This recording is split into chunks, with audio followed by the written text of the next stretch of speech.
Hello everyone. आज की इस वीडियो में मैं आपको बताने वाला हूँ रेंडर प्रॉप्स पैटर्न के बारे में रिएक्ट में। इसमें हम देखेंगे कि रेंडर प्रॉप्स हमारे किस काम आता है, इसको किस तरीके से आप यूटिलाइज कर सकते हो, इसके क्या क्या फ़ायदे होते हैं।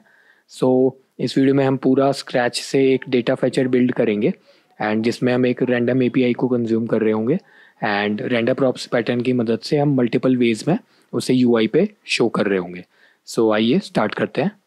ऑलराइट, एक बेसिक रिएक्ट का प्रोजेक्ट मैंने यहाँ पे यूजिंग वीट सेटअप कर लिया है एंड मैंने दो फाइल्स मेरे सोर्स डायरेक्टरी में क्रिएट करी है। पहली तो है data Fechner dot J S x और दूसरी है parent dot J S x. Data Fechner इस वाली फाइल में हम लोग एक एपीआई कॉल लगाएंगे, एक मॉक एपीआई को, जो कि कुछ डेटा रिटर्न करेगा, बट वो हम यहाँ पे डायरेक्टली यूआई पे रेंडर नहीं करेंगे। इंस्टेड हम वो डेटा को पास करेंगे using render props design pattern, जो कि ये पेरेंट यूज़ करेगा एंड अपने हिसाब से एक यूआई रेंडर करेगा। देखते हैं ये हम कैसे अचीव कर सकते हैं। अभी के लिए मैं इसको यहाँ पे क्लोज कर देता हूँ एंड हम यहाँ पे शुरू करते हैं हमारा कोड लिखना। सबसे पहले मैं यहाँ पे इसको क्लीन कर लेता हूँ। Let it be return. क्योंकि हमें फैच की कॉल लगानी है तो हमें कुछ डेटा मिलेगा, वो भी हमें एक स्टेट में सेट करना होगा। उसके लिए मैं यहाँ पे एक यूज स्टेट बना रहा हूँ जो कि इनिशियली मेरा एम्प्टी रहेगा। अब हम क्या करेंगे, हम चलेंगे हमारे यूज इफेक्ट में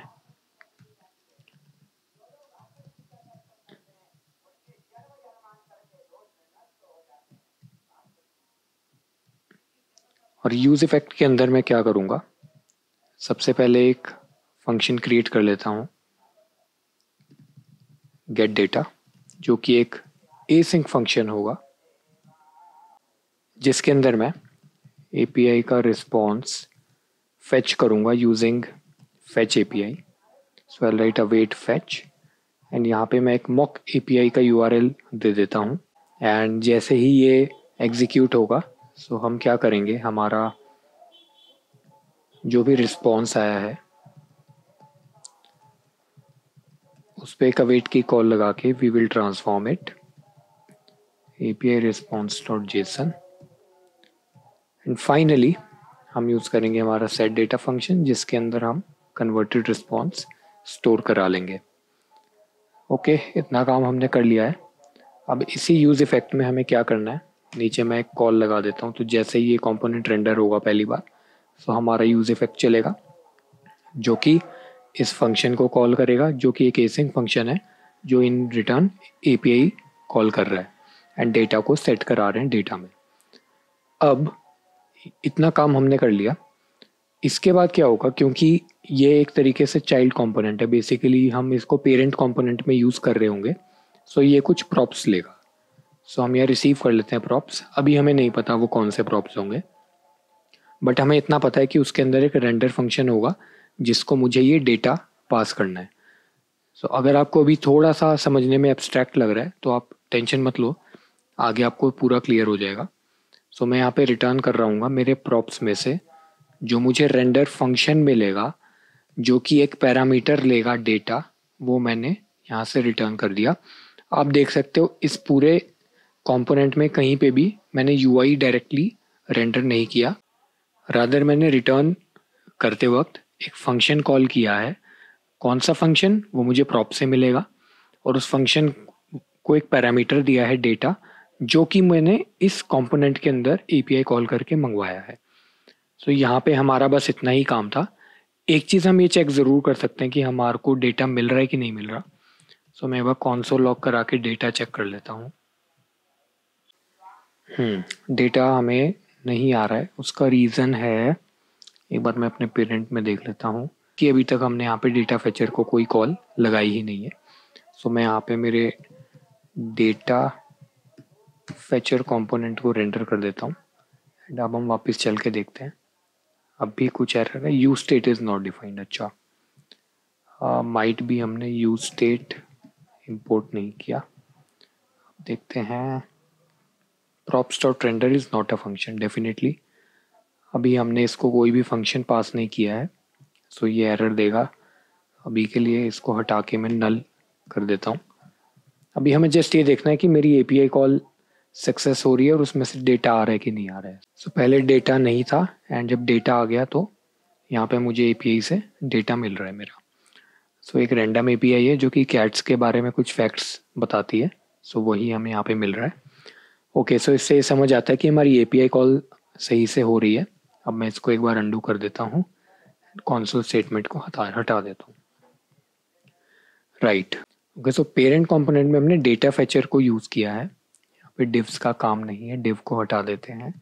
अभी तक सब कुछ बहुत सिंपल है कि एक कंपोनेंट है जिसके अंदर एक और कंपोनेंट को हम रिटर्न करा रहे हैं एस जी एस एक्स, जो कि इन रिटर्न एक एपीआई कॉल कर रहा है। बात खत्म हो गई। लेकिन क्योंकि हमने वहाँ पे प्रॉप्स हमें कुछ रिसीव करने हैं, सो हम एक प्रॉप्स लेंगे रेंडर। इसका नाम आप कुछ भी रख सकते हो। मैं नाम लेता हूँ रेंडर, जो कि एक फंक्शन रिसीव करेगा जो कि कुछ टास्क परफॉर्म करेगा। ठीक है। सो नॉर्मल प्रॉप नहीं है, ये एक ऐसा प्रॉप। बेसिकली आपको कोई प्रॉप देना होता है तो आप किस तरह देते हो, size is equal to SM/MD, इस तरीके से वैल्यू देते हो और प्रॉप आप इस तरीके से देते हो। या कुछ और आपको कुछ रैंडम डेटा देना होता है तो कुछ रैंडम डेटा आप देते हो। तो यहाँ पे हम क्या कर रहे हैं, हम एक प्रॉप बना रहे हैं खुद से रेंडर नेम से, जो कि एक फंक्शन लेगा एंड जो हमें फंक्शन के बेस पे कुछ ना कुछ रिटर्न करके दे रहा होगा।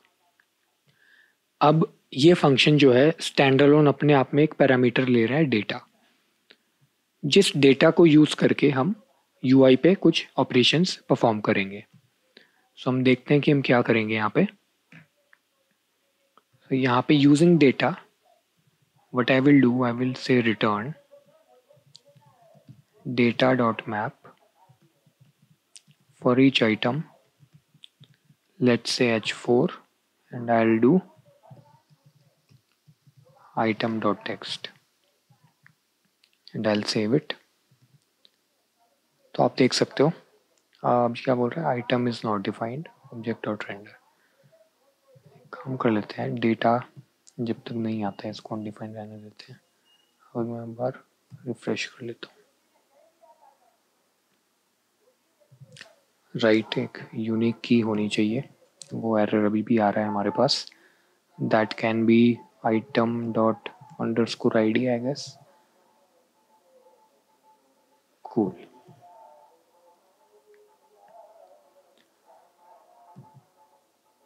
ऑलराइट, सो हमारे पास हमारा डेटा आ रहा है। एक चीज़ आप ध्यान रखना कि जब भी हम मैप करते हैं तो हमें की एक भेजनी होती है, अदरवाइज कंसोल में वार्निंग थ्रो करता है।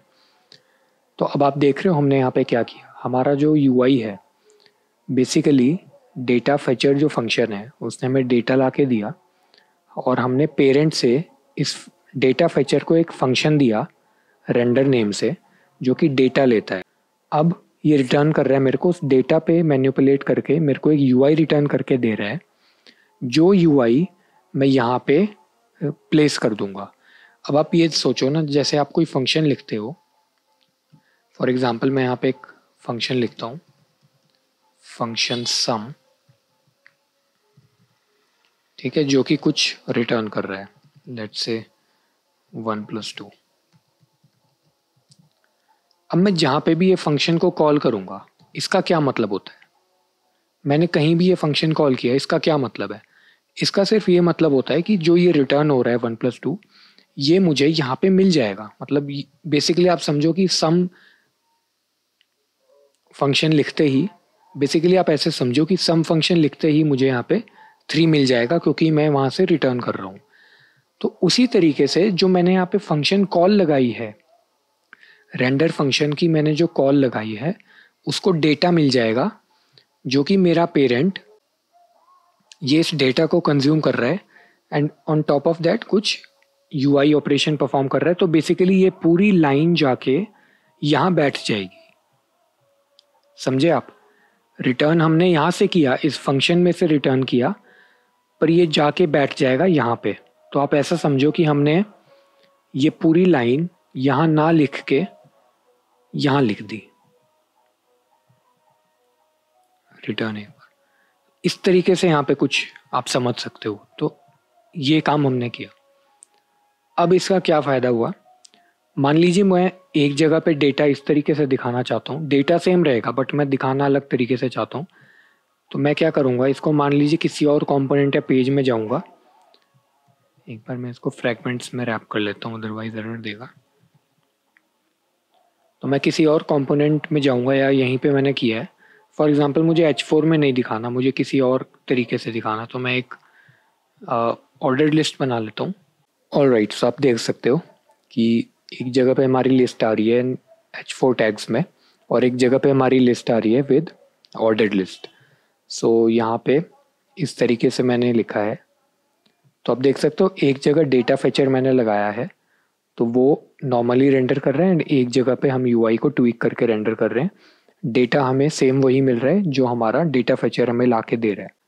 कि पेरेंट कंट्रोल करता है कि यूआई को किस तरीके से दिखाना है, ना कि चाइल्ड या कोई कंपोनेंट जो कि हम कंज्यूम कर रहे हैं। सो फ्रेंड्स, आई गेस आपको ये वीडियो अच्छी लगी होगी एंड आपको समझ आया होगा कि रेंडर प्रॉप्स पैटर्न हम क्यों यूज़ करते हैं और किस तरह यूज़ करते हैं। More importantly, for more such videos आप चैनल को सब्सक्राइब ज़रूर कर लीजिए, इस वीडियो को लाइक कीजिए, and I will see you in the next one. Thank you.